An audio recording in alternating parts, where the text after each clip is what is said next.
In today's video, I'm going to teach you how to put someone into a meeting room in Zoom. This is a crucial skill for hosts who need to manage breakout sessions efficiently or simply need a momentary change in the meeting structure. Knowing how to quickly and smoothly move participants into different spaces is part of running a successful and organized virtual meeting. Let's start by looking at the Participants panel, which is our main control hub for managing attendees in Zoom. You'll notice an icon at the bottom of your Zoom window labeled Participants. Whether you're using the desktop or mobile version, this icon is typically easy to spot and looks like two little people next to one another.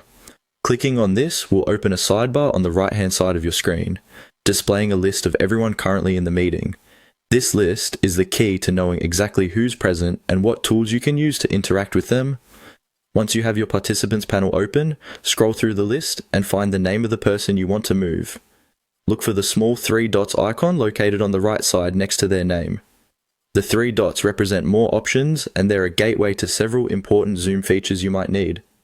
Clicking on these 3 dots will open a drop-down menu with several choices. Here, you might see options like mute, chat, or even giving them co-host abilities. Now, you'll want to find and click on the option labeled Put to Meeting Room. Selecting this option will instantly open a virtual meeting room specifically for that participant or participants you've selected.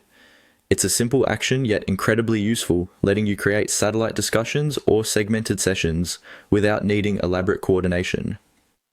The person or people you selected will then be transitioned from the main session and placed into this individual meeting room until you decide otherwise.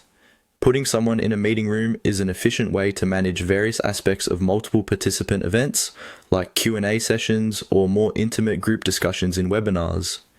It can also help when needing to discuss specifics with a smaller group, or even give others a separate space to resolve issues without interrupting the main meeting flow. Remember, the transition should feel seamless to those in the meeting, and it provides a focused environment that can help boost engagement and productivity.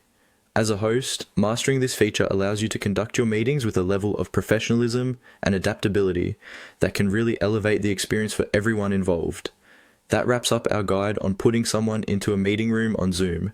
We hope you found this helpful and that you're ready to apply